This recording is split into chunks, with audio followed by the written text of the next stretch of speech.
Imagine waking up to a world where every breath feels like a cage. The walls of your existence press closer with each passing moment. Expectations, fears, societal constraints squeezing the life from your potential. You're carrying a weight so enormous, so invisible, that you've mistaken it for your own skin. What if I told you that this weight is nothing more than an illusion? A psychological prison you've constructed brick by brick, without ever realizing you hold the key. Your fear is not a protection. It's a paralysis. Close your eyes and feel the trembling beneath your skin, the constant vibration of unspoken anxieties. The fear of failure. The terror of judgment. The paralyzing dread of stepping outside the narrow lines society has drawn for you. These aren't just emotions. They are chains, meticulously crafted to keep you small, compliant, manageable. But what if fear is not your enemy? What if it's a messenger, a cryptic signal pointing to something far more profound about human existence? Picture a precipice. Not just any cliff, but the edge of everything you've been told you should be. Your entire constructed reality teeters on this razor-thin boundary between comfort and transformation. One step could shatter everything, or reveal everything. Which terrifies you more, the possibility of falling, or the certainty of never having jumped? This is not about courage in its simplistic, heroic manifestation. This is about understanding the very architecture of fear, how it breathes, how it manipulates, how it deceives. You are about to embark on a journey that will strip away the comfortable illusions, revealing a truth so radical it will make your previous understanding of existence seem like a child's crayon drawing compared to a masterpiece. What if living without fear isn't about eliminating fear, but about transforming your relationship with it entirely? What if fear itself could become your most powerful ally? The next few moments will challenge everything you believe about yourself, about strength, about the human potential for radical transformation. Are you prepared to look into the abyss and discover that the abyss has been looking back at you, waiting to reveal its most guarded secret? Let's take a dive in. The roots of your fear run deeper than you can imagine. They are not merely personal quirks or individual neuroses, but intricate systems of psychological control that have been brewing in the human collective unconscious for millennia. Carl Jung understood this profound truth. What we perceive as individual fear is often a massive underground network of inherited traumas, societal conditioning, and primordial survival mechanisms. Consider the human mind as a vast, complex ecosystem. Fear is not an intruder, it's an integral organism, cultivated through generations of survival, oppression, and collective trauma. Every anxiety you experience is a coded message, a remnant of ancestral survival strategies that once protected our species but now suffocate individual potential. Friedrich Nietzsche saw through this illusion with brutal clarity. He recognized that most human fears are not protective mechanisms, but sophisticated forms of self-imprisonment. Society creates intricate narratives, moral systems, social expectations, cultural norms, that masquerade as protection but are actually elaborate mechanisms of control. These narratives convince you that safety lies in conformity, that your fears are rational guardians keeping you from destruction. But what if these fears are the true destruction? Viktor Frankl, who survived the unimaginable horrors of Nazi concentration camps, observed something revolutionary. Humans can endure any what if they have a compelling why. Fear loses its power when purpose becomes more significant than survival. Your deepest fears are not about physical threat, but about meaninglessness, the terror of living a life that doesn't resonate with your most authentic self. Philosophers like Jean-Paul Sartre understood this as the existential dread of freedom. We are terrified not of external constraints, but of the infinite possibilities that emerge when we realize we are truly responsible for creating our own meaning. Each fear is a defense mechanism against this overwhelming responsibility. A way of avoiding the radical act of self-creation. Arthur Schopenhauer went even further, suggesting that most human suffering stems from unsatisfied desires and the constant tension between what we want and what we experience. Fear is the emotional landscape where these unresolved tensions play out, a psychological battleground where potential collides with limitation. Your fears are not weaknesses. They are unprocessed invitations to transformation. Each anxiety carries a hidden blueprint of your unexplored potential, a map to territories of self you have not yet dared to explore. They are not obstacles, but cryptic messengers waiting to be decoded. The question is not how to eliminate fear, but how to read its language. How to transform this ancient survival mechanism from a restrictive force into a revolutionary tool of self-understanding and radical becoming. Beneath the surface of your conscious awareness, fear operates like an invisible architecture, a silent system of control that shapes every aspect of your existence without you ever recognizing its profound manipulation. Cognitive neuroscience reveals a disturbing truth. Most of your decisions, beliefs, and life trajectories are not the result of rational choice, but of deeply embedded fear responses that operate with surgical precision. Consider the neurological landscape of fear. Your amygdala, that primitive, almond-shaped region of the brain, doesn't distinguish between real and imagined threats. It responds to social rejection with the same intensity as it would to a predator's approach.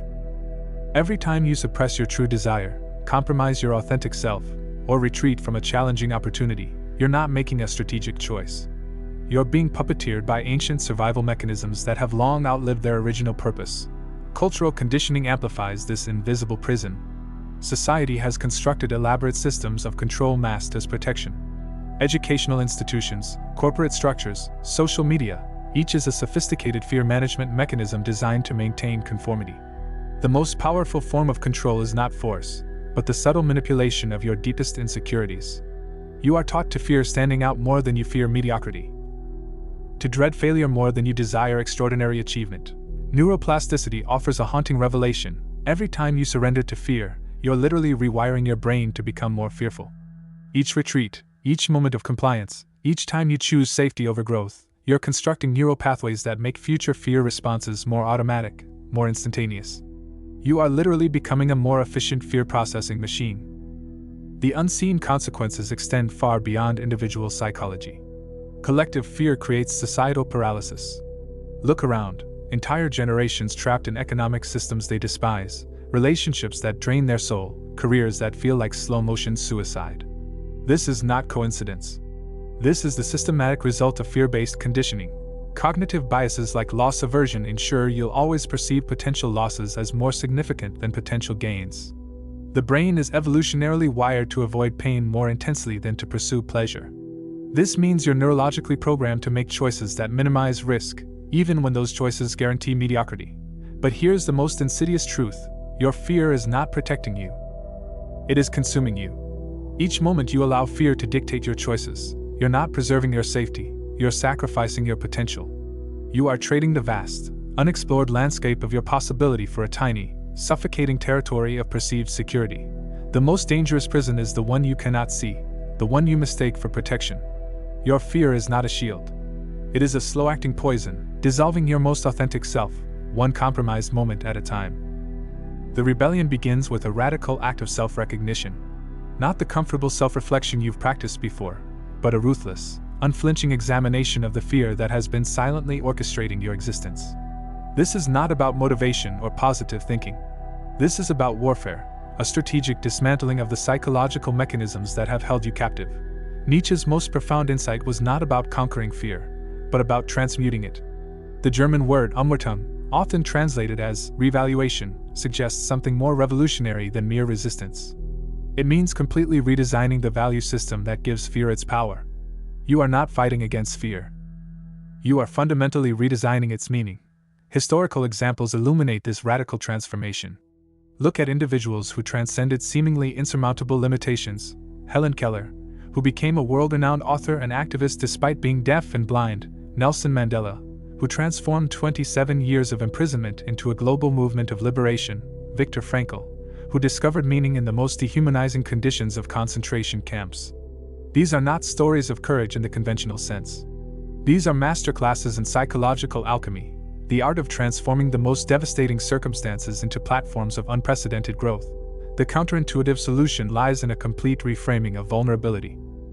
Your fear wants you to believe that vulnerability is weakness. The truth is precisely the opposite. Vulnerability is the most sophisticated form of psychological strength. It is the willingness to stand naked in the face of uncertainty, to embrace the possibility of failure as a deliberate strategy of growth. Imagine fear as a complex communication system rather than an enemy. Each anxious thought is not a warning to retreat, but an invitation to expand. Every moment of terror contains a hidden map to your unexplored potential. The goal is not to eliminate fear, but to develop a sophisticated dialogue with it, to listen to its encrypted messages without being controlled by them. Practical rebellion requires a methodical approach. Start by creating what Nietzsche would call controlled exposure, strategic confrontations with your deepest fears. This is not reckless risk-taking, but a calculated deconstruction of your fear's psychological infrastructure. Choose challenges that push your comfort zones incrementally.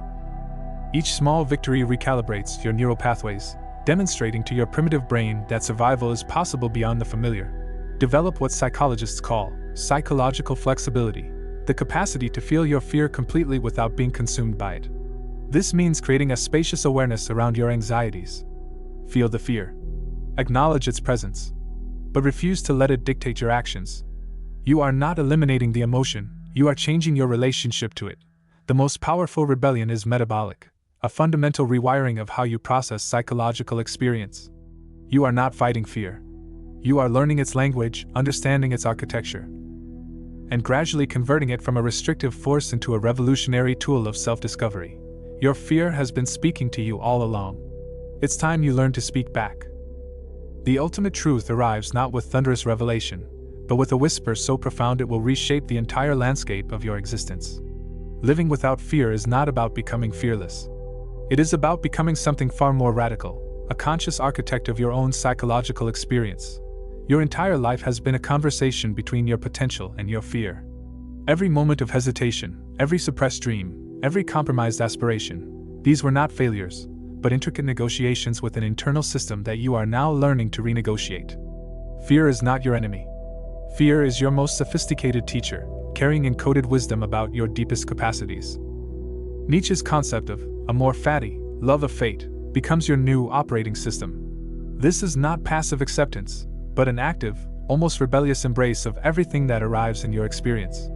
Every challenge, every moment of terror, every seemingly insurmountable obstacle is not something to be avoided, but to be metabolized as fuel for transformation. Imagine your fear as a complex energy system.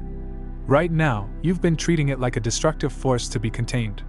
The breakthrough is recognizing that this energy is actually pure potential waiting to be channeled. Your anxiety is not a weakness, it is concentrated life force, waiting to be alchemized into creativity, courage, and unprecedented personal evolution. The paradox at the heart of living without fear is simple yet revolutionary. True freedom is not the absence of constraints, but the conscious choice to dance with those constraints. You are not seeking to eliminate the trembling, the uncertainty, the existential vertigo. You are learning to stand in the center of that storm and become the storm itself. This is not a philosophical abstraction. This is a living, breathing methodology of existence. Each moment of fear becomes an invitation to expand. Each anxiety carries a hidden map to territories of self you have not yet explored. Your fear is not a barrier, it is a portal. The external world will try to convince you that fear is something to be avoided, managed, controlled. But you now understand a deeper truth. Fear is the very mechanism through which consciousness evolves. It is the friction that generates psychological growth, the resistance that builds spiritual muscle, the darkness that gives meaning to light. Your relationship with fear transforms from a battle to a dance, a sophisticated, improvisational dialogue where you are both the dancer and the choreographer. You are no longer a victim of your psychological landscape. You are its creator. In the end, living without fear is not about reaching some idealized state of constant calm. It is about developing the capacity to move through terror with grace, to feel the full intensity of human experience without being consumed by it. You are not here to escape the storm. You are here to become the most magnificent expression of the storm itself. This is Nietzsche's ultimate secret. You are not defined by your fears. You are defined by your willingness to transform them. If this resonates with you, share your thoughts with us in the comment section. See you in the next video.